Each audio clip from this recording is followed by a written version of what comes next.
6 bulan pertama silakan perkenalan, 6 bulan kedua kalau memang beda gereja digumulkan kemungkinan bergereja di tempat yang sama. Nggak bisa, sudah jangan deh. Dia menolak hubungan seks lalu diputuskan oleh cowoknya. Selain daripada mempersembahkan korban untuk meminta ampun kepada Tuhan, juga dia harus memberikan ganti rugi kepada sesamanya.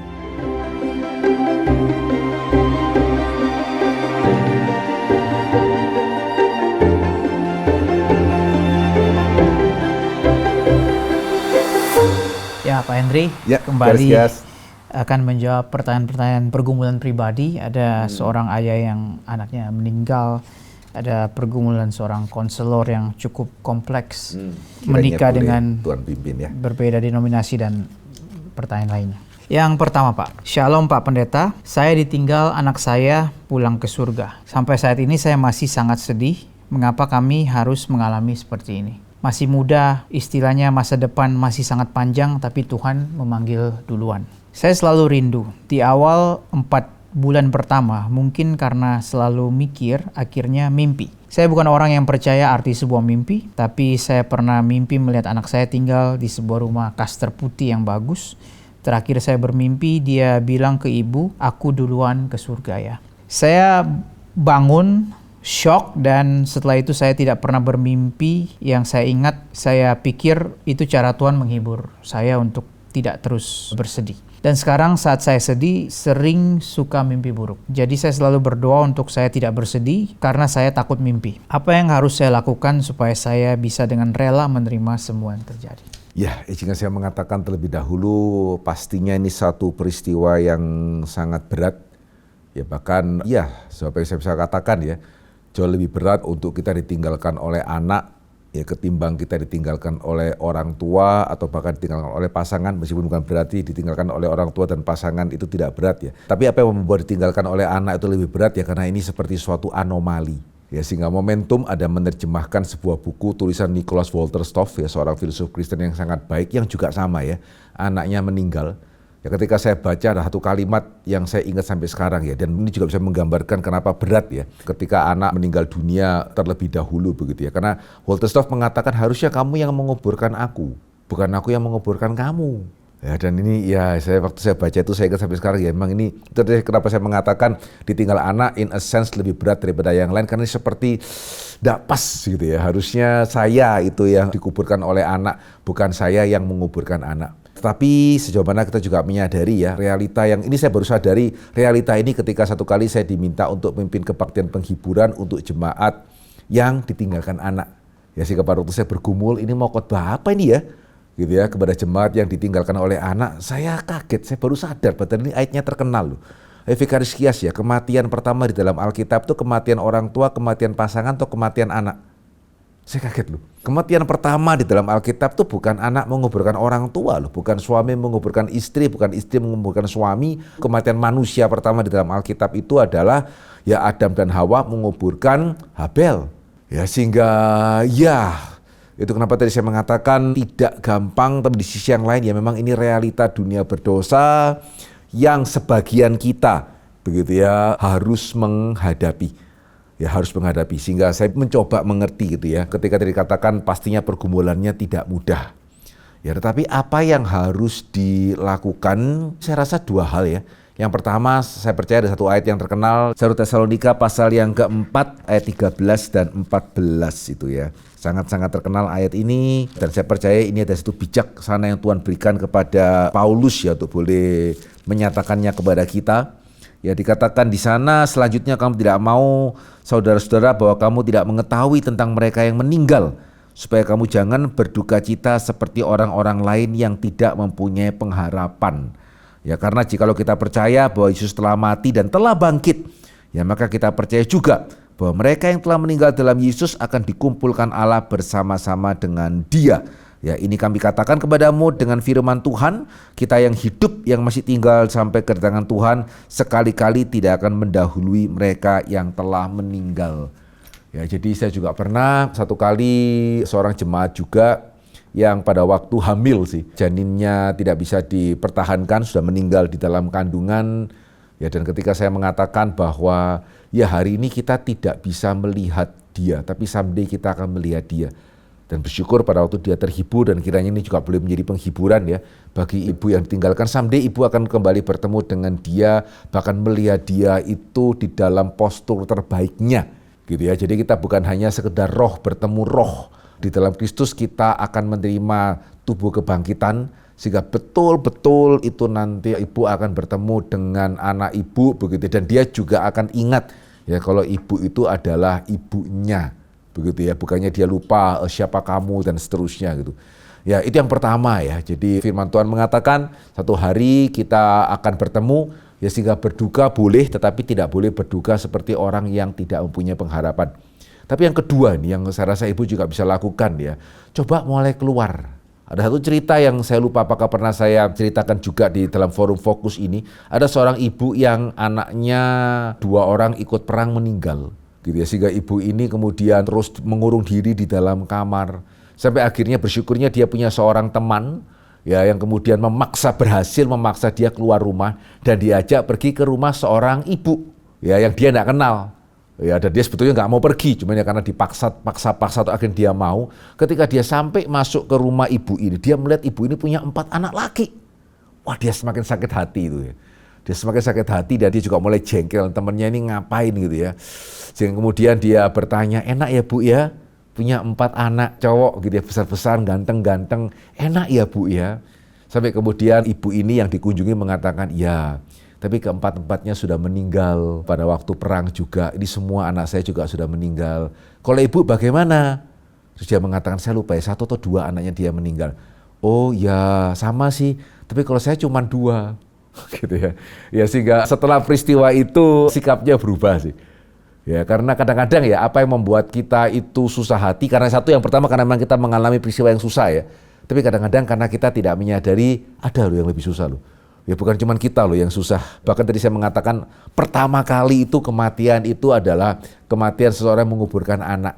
Jadi kadang-kadang pada waktu kita keluar gitu ya, kita melihat realita dunia yang ada, ya kita bisa dikuatkan, bukan berarti kita dikuatkan karena orang lain lebih susah daripada kita ya, tapi kita disadarkan akan realita yang ada, dan bahkan ya kiranya ibu juga bisa dipakai untuk menjadi penghiburan bagi orang-orang yang mengalami duka cita yang serupa.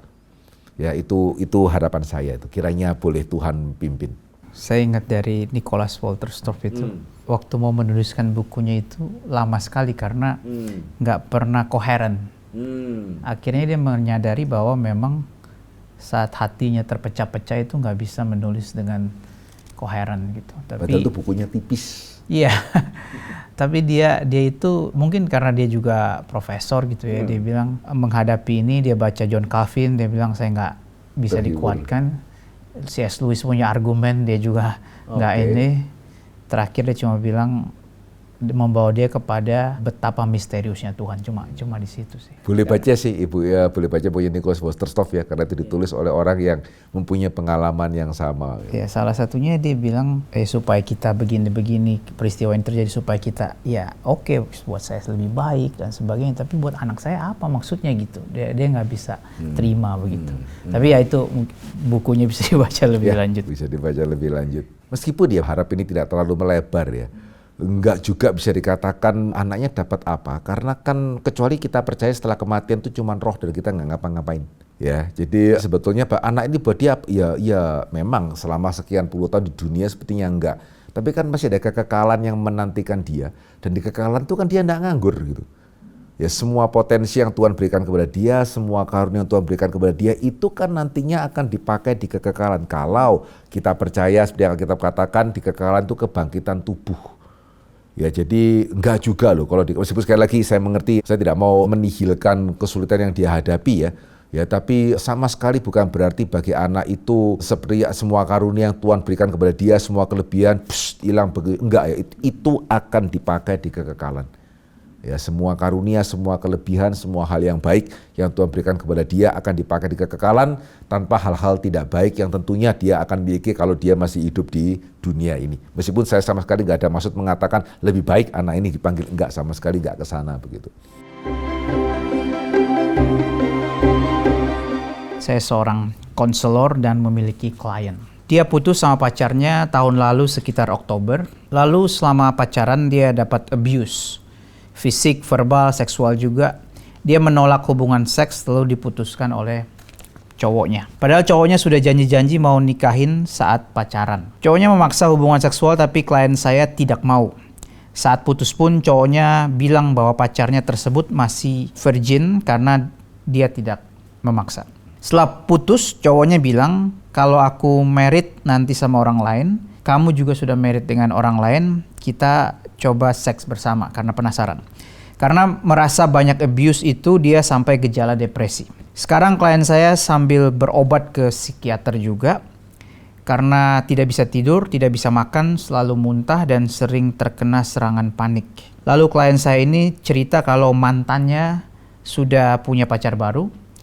Dia kasih lihat saya Instagram cowok tersebut. Saya kaget karena waktu melihat ternyata pacar baru si cowok itu adalah sahabat saya. Sang konselor.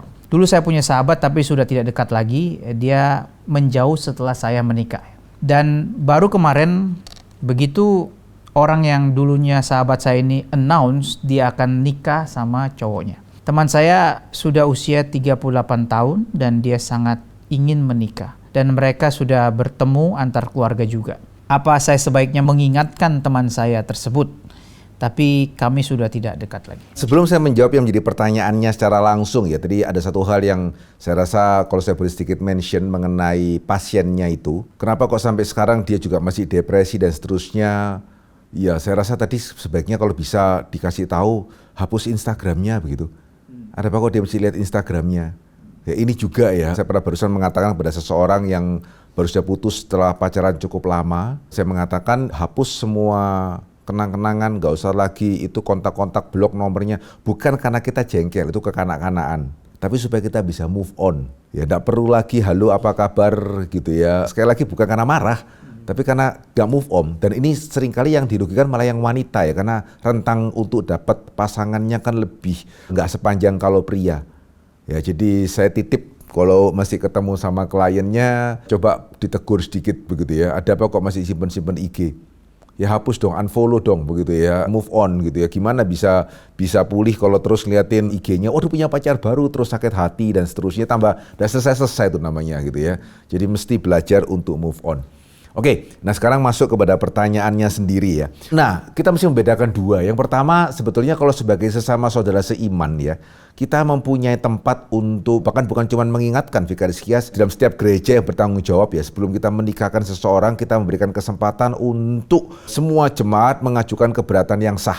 Jadi secara saudara seiman sangat bahkan dianjurkan ya, kalau memang benar ada keberatan yang sah, kasih tahu gereja. Kenapa begitu? Karena pernikahan Kristen bukan hanya dua belah pihak. Pernikahan Kristen itu melibatkan Tuhan kita. Gitu ya. Jadi tidak bisa karena saya kasih, kalau saya kasih tahu gereja, kemudian pernikahannya nggak jadi bagaimana? Ya tentunya gereja yang baik ya juga nggak akan serta-merta membatalkan pernikahan karena satu dua keberatan. Akan ada sesi-sesi khusus begitu ya. Tapi kalau memang misalnya benar-benar keberatan itu sah, gitu ya, gereja bisa loh gitu ya untuk tidak melangsungkan sebuah pernikahan karena tadi ya prinsipnya pernikahan itu bukan cuma dua belah pihak, pernikahan itu melibatkan tiga pihak, Tuhan. Ya, sehingga jangan sampai pernikahan Kristen akhirnya mempermalukan Tuhan. Ya, kenapa gereja sampai hari ini setahu saya tetap mempertahankan, dan ini bukan cuma sekedar supaya pengumuman ya, ini mau menikah nih, enggak loh, ini benar-benar kalau ada keberatan yang sah, please let us know dan kita akan follow up setiap keberatan yang masuk. Ya sehingga sebagai saudara seiman, ya apalagi kalau sekarang ini cuma mengingatkan temannya boleh-boleh saja. Cuman yang saya lihat yang agak complicated di sini karena yang bertanya tidak hanya berperan sebagai saudara seiman tetapi juga konselor. Ya yang seharusnya tidak mengatakan hal-hal yang akan menyulitkan konselinya. Ya sehingga dalam hal ini kalau saya boleh suggest sebelum ngomong kepada temannya mungkin enggak ya untuk permisi dulu ke konselinya itu. Ya karena kan meskipun dia tidak sebut nama ya bukan berarti kemudian kan nggak bisa di-trace dan kemudian oh kamu tahu dari si ini ya gitu. Sehingga saya rasa cukup pada tempatnya untuk tanya dulu ya dengan konselinya ini, saya mau ngomong kamu oke nggak? Nah kalau misalnya konselinya oke ya, saya sangat suggest ajak ketemu baik-baik, ajak ngomong baik-baik ya, nggak usah mendebat, nggak usah menggurui, just say the fact gitu ya, hanya katakan saja ini faktanya seperti ini gitu ya. Terus kalau dia temannya mulai marah, ya saya sih nggak bermaksud untuk bertengkar, saya hanya mengatakan jangan ikut campur. Sorry ya, saya benar nggak ada maksud yang apa-apa, sudah putus pembicaraan. Gitu ya. Saya rasa di dalam koridor itu sesuatu hal yang sangat pada tempatnya untuk dilakukan. Shalom, saya usia 50 tahun, telah menikah dengan pasangan yang tidak seiman dan saya mengikuti kepercayaan pasangan saya. Saya menikah karena saya khilaf harus berpindah keyakinan, bukan karena terpaksa. Selama pernikahan, saya telah tidak jujur kepada pasangan karena selalu berpura-pura percaya dengan keyakinannya. Sedangkan jika saya mau jujur, saya takut terjadi perceraian karena keluarga kami sebenarnya keluarga yang harmonis. Saya sadar dosa saya tidak ringan, tetapi saya serba salah. Apa yang harus saya lakukan? Haruskah saya berkata jujur walaupun berpotensi berpisah dari istri dan anak-anak kami? Ya, ini sesuatu hal yang complicated ya. Dan sekali lagi saya mengapresiasi untuk kejujurannya, begitu ya. Saudara menyadari bahwa saudara melakukan hal yang salah, begitu ya. Saudara juga mengaku bahwa tidak ada pemaksaan sama sekali, gitu ya. Tapi saudara dengan segala kerelaan melakukan pada waktu itu, menikah dengan yang tidak seiman dan mengaku percaya kepada iman pasangan saudara. Iya, jadi kalau kita melihat dalam perjanjian lama ya, Vikaris Kias, korban itu ada 5. Ada 5 korban. Begitu. Dan salah satunya ada yang namanya itu korban penebusan salah. Nah tentunya ya, dalam perjanjian baru kita tidak lagi mempraktekkan kelima korban ini ya, karena kita percaya di dalam Kristus itu sudah tergenapi ya. Tetapi secara prinsip-prinsip sebetulnya banyak hal yang kita bisa pelajari. Ya, sehingga pada waktu saya memikirkan cerita tadi ya, saya melihat dari kelima korban ini yang paling cocok itu yang mana gitu ya. Nah saudara, saya nggak akan membahas satu-satu ya, nanti kalau saudara tertarik silakan melihat dalam Imamat 1 hingga Imamat pasal ke-6. Tetapi dari apa yang saya bisa katakan ya, dari kelima korban ini apa yang terjadi itu menyerupai yang kelima, itu korban yang namanya penebusan salah. Ya, ada yang keempat itu korban penghapus dosa, itu untuk yang tidak disengaja, which is tidak masuk ini. Ya, kalau korban bakar itu kan korban yang terbakar sepenuhnya, begitu ya, itu lebih ibarat seperti awal kita, korban ucapan syukur karena kita bersyukur, begitu. Ya, sehingga sebetulnya kalau dalam cerita tadi yang paling mendekati adalah, bahkan yang sangat mirip kalau dikatakan korban penebus salah. Nah, korban penebus salah itu adalah berkenaan dengan janji di hadapan, sumpah di hadapan Tuhan, dan juga berkenaan dengan merugikan orang lain. Nah, di dalam korban yang kelima ini, apa yang membedakan korban kelima dibandingkan korban-korban yang lain? Yaitu dalam korban kelima, selain daripada mempersembahkan korban untuk meminta ampun kepada Tuhan, juga dia harus memberikan ganti rugi kepada sesamanya. Jadi nggak bisa karena saya sudah merugikan sesama, ya kemudian saya kan minta ampun kepada Tuhan. Sudah loh ya. Enggak. Ya, jadi harus juga memberikan ganti rugi kepada yang, dengan kata lain, kalau kita boleh ambil prinsipnya ya, berarti ya menyelesaikan sebuah perkara dengan Tuhan itu satu hal, ya itu perlu. Tapi kita juga perlu menyelesaikan permasalahan itu dengan pihak yang kita itu berbuat salah dengan segala risikonya. Loh, kalau saya nggak punya uang, gimana saya itu mengganti rugi? Ya kamu ngomong deh. Silakan ngomong dengan yang kamu rugikan. Nanti kita lihat perkaranya bagaimana. Ya, sehingga saya pribadi harus mengatakan, meskipun sekali lagi tanpa menganggap bahwa ini mudah gitu ya, juga tanpa menganggap bahwa ini bukannya tanpa resiko ya, tetap saya harus mengatakan ini harus ngomong loh. Gitu ya kan, sekarang ini yang pertama ini berkenaan dengan iman. Ya, yang lebih serius daripada berkenaan dengan saya pinjam barangnya Vikaris Kias terus sengaja saya kemudian saya ceroboh dan akhirnya hilang gitu ya. Itu pun saya mesti ada perhitungan ganti ruginya. Dan ini kan satu, ini berkenaan dengan iman, ya kedua ini berkenaan dengan kebohongan di hadapan istri lagi gitu ya, yang harusnya kita dengan trust gitu. Ya, sehingga dengan segala kesadaran ini berat dan dengan segala kesadaran bahwa bisa jadi resiko yang dikhawatirkan terjadi, saya tidak bisa untuk mengatakan enggak usah ngomong deh, bereskan dengan Tuhan saja. Gitu ya, sehingga baik-baik gumulkan di hadapan Tuhan, baik-baik minta ampun kepada Tuhan, baik-baik minta Tuhan berbelas kasihan, ya cari kesempatan yang baik untuk berbicara dengan istri dan ya harap Tuhan boleh berbelas kasihan dan Tuhan masih boleh menyatakan pimpinannya termasuk juga melalui istrinya. Gitu ya, sekali lagi di dalam hemat saya itu yang harus dilakukan. Apakah dianjurkan pernikahan antara Kristen dan Katolik? Bagaimana kita seharusnya menimbang akan hal ini? Sebab seperti kita ketahui, orang Katolik pun memiliki iman kepada Allah Tritunggal. Namun apakah karena beda gereja atau cara beribadah sehingga sulit dipersatukan dalam pernikahan? Apakah kita seharusnya menerima jika sudah merasa cocok dengan calon laki-laki yang Katolik, secara karakter, tujuan hidup, keluarga, ya meskipun ia kekeh dan tidak mau pindah ke Kristen, atau seharusnya melihat ini sebagai tanda bahwa dia bukan jodoh yang diberikan Tuhan kepada kita.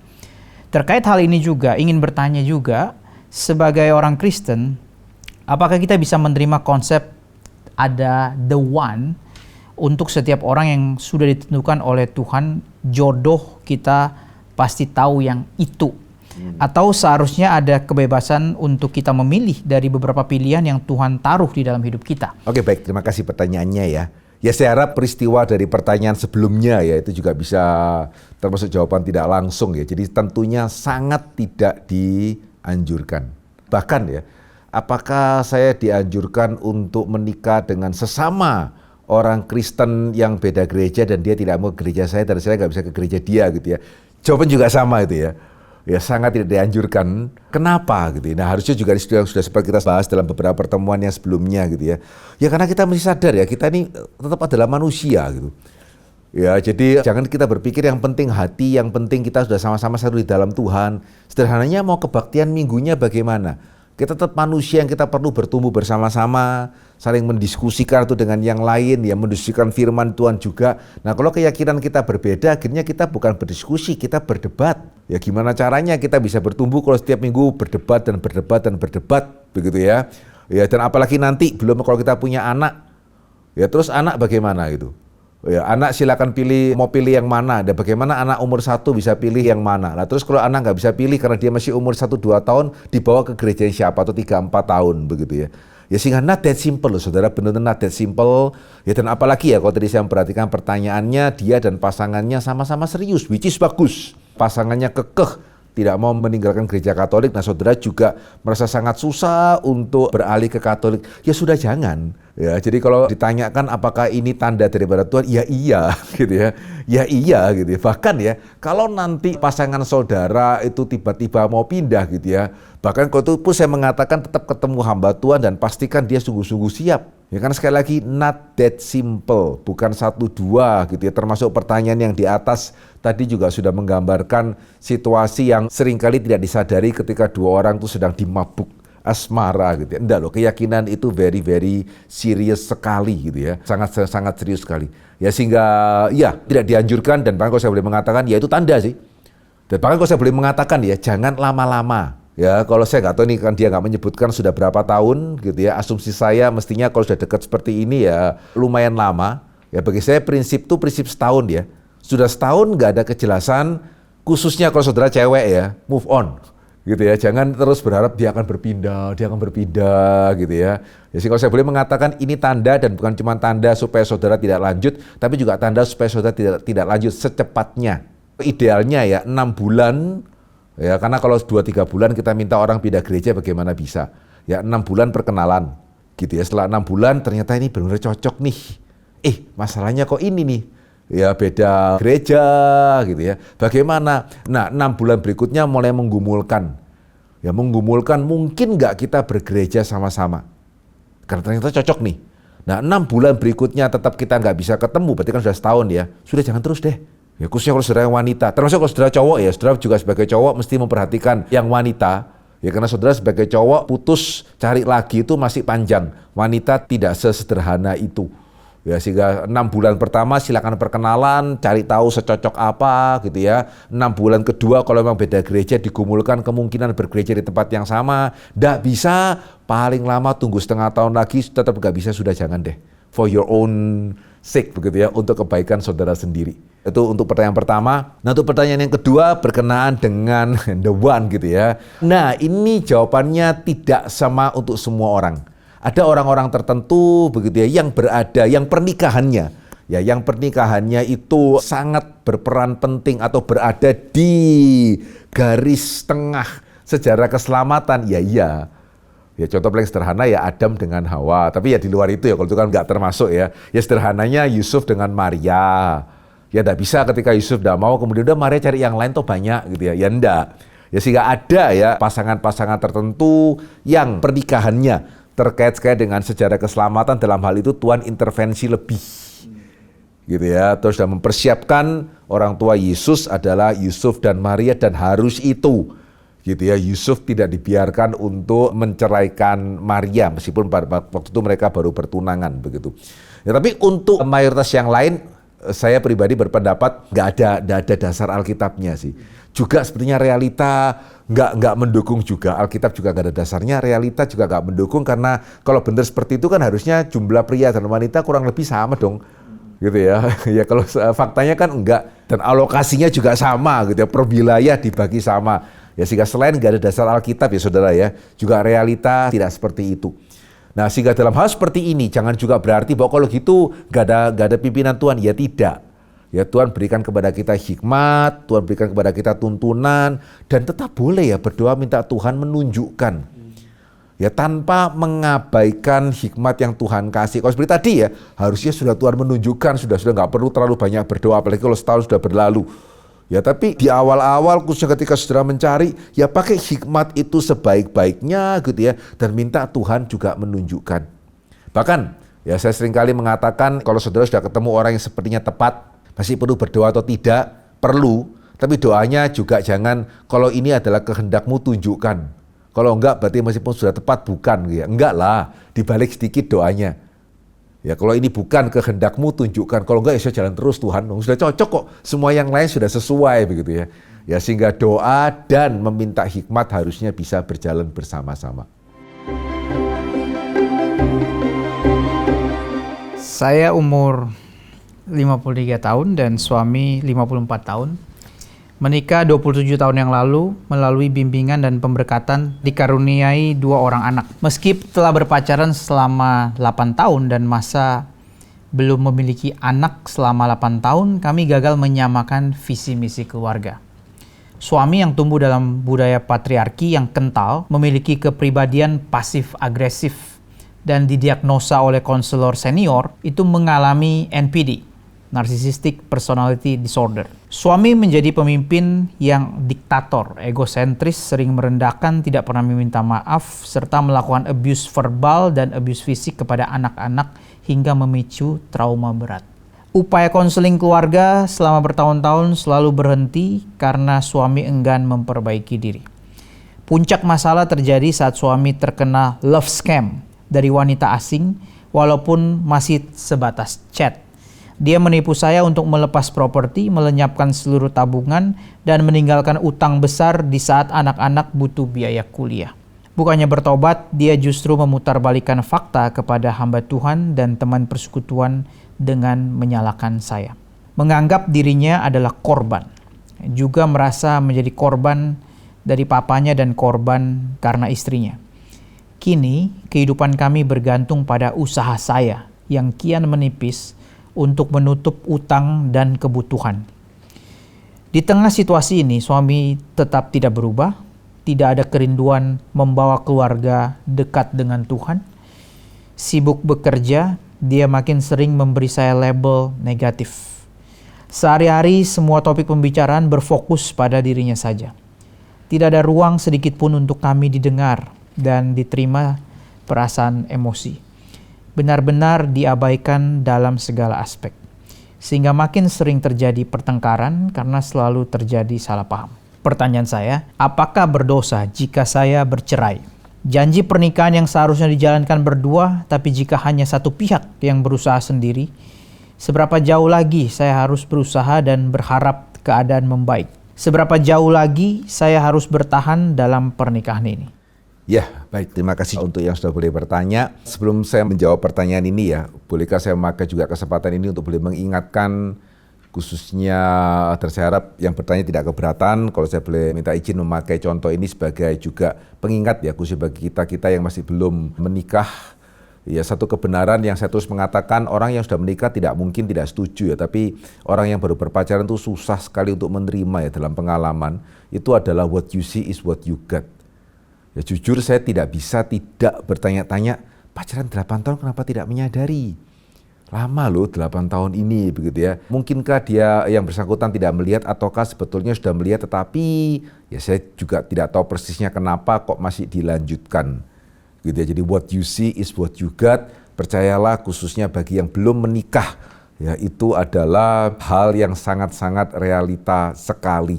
Ya, sehingga buka mata lebar-lebar ya selama saudara itu masih berpacaran, ya belum memasuki pintu gerbang pernikahan begitu. Oke, ya sehingga untuk situasi ibu ini ya, kalau saya boleh mengatakan memang di dalam Alkitab itu prinsipnya adalah siapa yang boleh bercerai ketika pasangannya itu selingkuh, ya atau ketika pasangan kita bukan orang percaya, kemudian mereka memutuskan untuk menceraikan kita karena kita percaya kepada Tuhan. Ya, di luar kedua hal ini saya tidak menemukan dan saya belum menemukan ada orang lain yang menemukan Alkitab memberikan perjanjian baru khususnya ya, memberikan konsesi untuk yang lain, untuk penyebab-penyebab yang lain. Dan saya percaya tidak tepat juga kalau kadang-kadang itu karena ya pertimbangan, ya karena sekarang ini yang lebih mudah diterima ya, kemudian kita memperluas izin yang Alkitab katakan itu kemana-mana.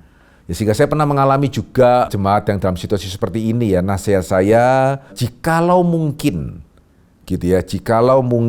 tidak bercerai tetapi pisah rumah. Ya, jikalau mungkin tidak bercerai tetapi pisah rumah ya, karena pada tempatnya untuk seorang ibu itu melindungi anak-anaknya. Ya, pada tempatnya untuk seorang ibu melindungi anak-anaknya gitu ya, apalagi anak-anak ibu tentunya masih perlu biaya, baik anak pertama tadi yang kuliah, juga anak yang kedua. Gitu ya, sehingga ini saya mengasumsikan tentunya hanya dari apa yang dikatakan di sini ya, kita tidak mendengar daripada suaminya, begitu ya. Jadi mengasumsikan bahwa apa yang ibu ceritakan ini benar-benar seperti yang terjadi, ya seorang ibu itu berhak atau seharusnya berkewajiban melindungi anaknya, ya sehingga kalau memungkinkan itu berpisah rumah, tidak harus bercerai, dan ibu memakai penghasilan yang ibu dapat dari pekerjaan itu untuk mencukupkan kebutuhan keluarga kecuali suami. Suami dipersilakan untuk memenuhi kebutuhannya sendiri. Saya tahu ini seringkali tidak semudah kedengarannya ya, karena banyak istri itu kemudian setelah menikah hanya menjadi ibu rumah tangga, tapi kalau yang bertanya harusnya tidak karena dia bekerja ya. Jadi kalau mungkin pisah rumah, silakan suami ambil apa yang sudah ada, ibu dengan anak, ya kemudian besarkan anak itu baik-baik begitu ya, tanpa harus bercerai dengan suami. Nah, kalau seandainya itu tidak memungkinkan untuk pisah rumah karena itu dan lain hal, mungkin suami terus mengejar dan seterusnya, dan misalnya mungkin juga suaminya berasal dari keluarga yang kenal penguasa dan seterusnya, which is lebih complicated ya. Iya, saya sih sangat menyarankan ya untuk ibu ketemu dengan seorang hamba Tuhan, ya khususnya kalau memungkinkan lagi adalah yang memberkati, untuk mendapatkan pertimbangan terakhir. Ya karena di satu sisi ya kita bisa mengerti, bukan membenarkan. Jadi seperti misalnya saya ingat pada waktu terjadi pemerkosaan tahun 98 di Jakarta, yaitu kan banyak anak-anak itu yang hamil di luar nikah. Ya kemudian pertanyaannya kan ketika anak-anak sudah tidak tahan, terus bagaimana ini? Boleh nggak menggugurkan? Nah, waktu itu saya masih ingat Pendeta Stephen Tong memberikan jawaban yang dirasa cukup kontroversial, karena beliau mengatakan, ya kita mesti mencoba untuk menasihati, bisa nggak tahan 9 bulan, kemudian setelah lahir kita carikan orang tua asuh, karena mereka masih kecil ya, masih remaja ya. Tapi kalau remaja ini nggak kuat, setiap kali dia lihat perutnya, histeris, setiap kali dia lihat perutnya bisa seperti orang gila gitu ya, maka waktu itu Pak Tong mengatakan bahwa kita bisa mengerti kalau kemudian remaja ini menggugurkan bayinya, dan janganlah kita kasih beban yang lebih, gitu ya. Dan saya percaya ini bisa berlaku untuk ibu. Cuman saya nggak bisa memberikan itu karena saya hanya dengar dari satu sisi, gitu ya. Saya nggak tahu situasi sebenarnya seperti apa. Ya sehingga itu kenapa tadi saya mengatakan coba ketemu dengan gembala, gitu ya, dan harap gembalanya setelah mempertimbangkan semua tadi dia bisa jatuh kepada keputusan atau kesimpulan yang saya mengatakan. Ya ini tetap gak bisa dibenarkan, tapi kita bisa mengerti. Ya karena situasinya, dan memang sih seorang pria yang dengan narsistik, tadi dikatakan personality disorder itu sangat berat. Gitu ya, benar-benar saya tahu, karena saya pernah punya juga satu pengalaman seorang jemaat, tapi bersyukur ya pada waktu itu masih dalam tahap berpacaran, dan akhirnya berani mengambil keputusan untuk tidak melanjutkan. Dan jika saya mengatakan satu keputusan yang harusnya dia syukuri sampai sekarang, ya meskipun memang akibatnya dia tidak menikah ya, dan bisa jadi sampai sekarang belum menikah juga gitu ya. Tapi saya cukup yakin dia tidak menyesali itu gitu, karena memang cukup serius sih. Khususnya kalau yang bersangkutan tidak mau menjalani terapi khusus. Ya karena itu bukan cuma bisa menyusahkan diri sendiri, itu memang saya tahu bisa menyusahkan orang lain, khususnya yang dekat dengan dia. Dan seringkali khususnya istri. Ya karena sama orang tua biasanya tidak berani, begitu ya. Biasanya memang istri dan anak. Dan kadang-kadang juga sama anak itu sayang, istri biasanya yang lebih sering kena itu. Ya kira-kira seperti itu ya. Jadi silakan bicara dengan hamba Tuhan di mana ibu menjadi jemaatnya, begitu ya. Dan kalau hamba Tuhan juga melihat apa yang saya lihat, ya berarti tidak dibenarkan, tetapi bisa dimengerti kalau ibu memutuskan untuk bercerai. Kalau memang pisah rumah itu tidak memungkinkan. Pak, kalau mau ke hamba Tuhan, ajak suaminya. Gak mau pasti suaminya. Kemungkinan tidak mau. Besar Berarti sendiri. Ya.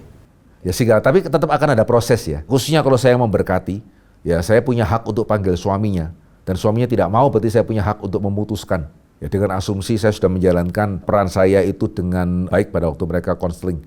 Ya jadi gereja berhak untuk memanggil yang dinikahkan. Dan begitu yang dinikahkan itu tidak memenuhi panggilan, ya gereja berhak menyimpulkan dari kesaksian satu orang. Nah ini yang saya hari ini tidak merasa berhak karena saya kan tidak tahu juga suaminya siapa, juga tidak pernah panggil suaminya, begitu ya.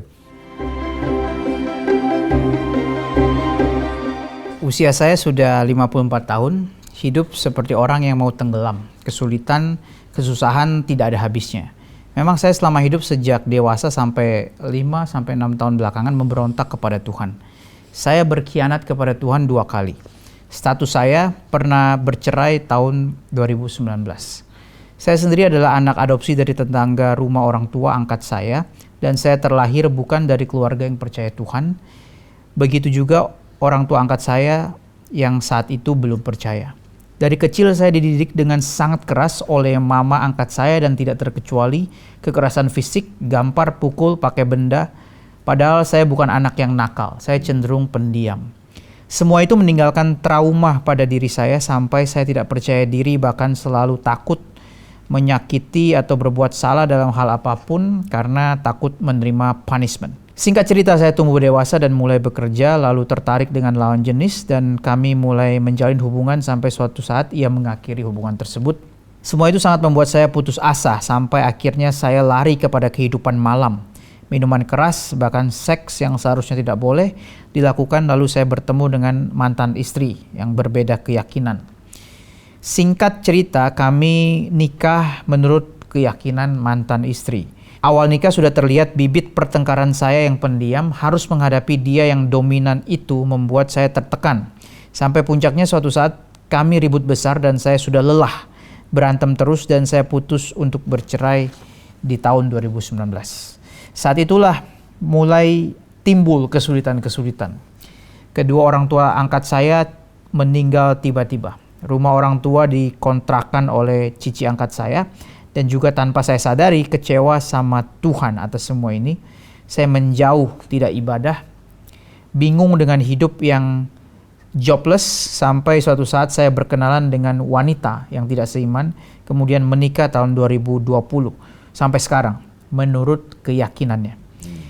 Sampai pada suatu titik, saya lupa tahun berapa, ada seperti suara pulanglah.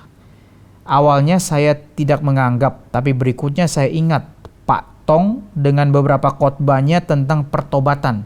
Sampai begitu sering diingatkan dan saya mulai mencari khotbah beliau di YouTube. Sejak itu saya seperti ditelanjangi bahwa selama ini saya begitu jauh berjalan dari jalan Tuhan. Saya seperti diarahkan untuk terus mencari khotbah dari Gary di YouTube dan sampai satu masa saya disadarkan dan sungguh amat menyesal. Saya sudah berontak dan jahat sama Tuhan.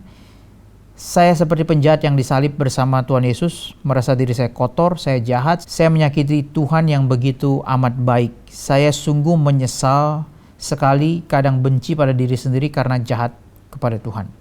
Saya bingung, Pak. Apakah saya harus meninggalkan istri yang sekarang? Saya ingin mulai menjaga kekudusan hidup. Saya sudah cukup lama tidak menyentuh apalagi berhubungan karena memang dari awal tidak ingin berhubungan suami istri karena merasa bersalah menjalaninya. Oke, baik. Yang pertama-tama bersyukur saudara boleh menyadari, gitu ya, saudara juga boleh ya mengaku kesalahan di hadapan Tuhan. Nah, secara spesifik berkenaan dengan pernikahan yang kedua, saya harus mengatakan bahwa menceraikan pastinya tidak, gitu ya. Bahkan berhubungan suami istri harusnya tetap. Ya, dasarnya apa? Coba kita lihat sama-sama aja ya.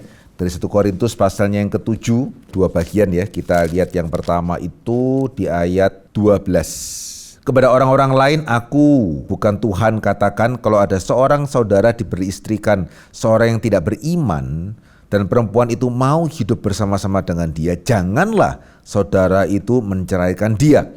Dan kalau ada seorang istri bersuamikan seorang yang tidak beriman dan laki-laki itu mau hidup bersama-sama dengan dia, janganlah ia menceraikan laki-laki itu. Jelas sudah. Ya, jadi kalau pertanyaannya apakah saya harus menceraikan istri yang berbeda keyakinan? Tidak. Ya, kecuali istri itu yang mau menceraikan terlebih dahulu, ayat yang 15 ya. Tetapi kalau orang yang tidak beriman itu mau bercerai, biarlah ia bercerai. Ya, dalam pengertian yang tidak beriman itu kemudian yang menuntut cerai. Ya, dalam hal demikian saudara atau saudari tidak terikat, tetapi Allah memanggil kamu untuk hidup dalam damai sejahtera. Sehingga bukan cuma sekedar dia jangan menceraikan istrinya, dia mesti memelihara istrinya dengan baik-baik. Ya, dia mesti merawat istrinya dengan baik-baik, dia mesti berkomunikasi istrinya dengan baik-baik. Begitu ya, tidak bisa karena istrinya bukan orang beriman kemudian tidak dirawat, tidak dipenuhi kebutuhannya, begitu ya. Dan bahkan dari mana tadi saya mengatakan berhubungan tubuh suami bahkan harus ya. Karena di pasal ke-7 juga ayat yang ketiga ya, hendaklah suami memenuhi kewajibannya terhadap istrinya, demikian juga istri terhadap suaminya.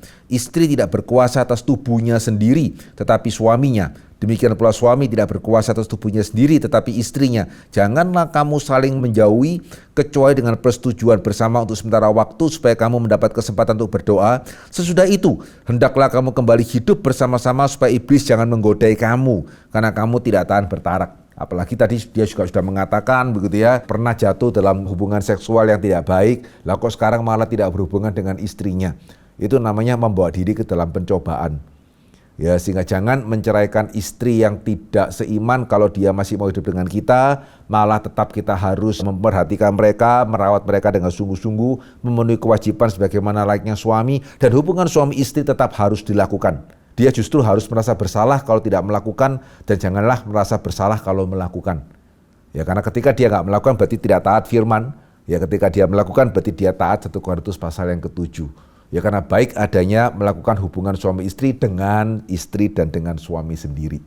Oke, Pak Henry, terima kasih untuk kiranya setiap boleh menjadi jawabannya. berkat. Kita bersyukur pertanyaan-pertanyaan sudah boleh dijawab, tapi kalau saudara masih mempunyai pertanyaan yang lain, silakan mengirimkan pertanyaan Anda melalui WhatsApp atau komen di YouTube. Link kelas fokus episode 1-22 yang membahas dari penciptaan sampai eskatologi bisa didapatkan di dalam kolom deskripsi. Jika saudara mendapat berkat dari program ini, silakan share kepada yang lain. Mari kita bersama bertumbuh menjadi orang Kristen yang dewasa. Tuhan memberkati.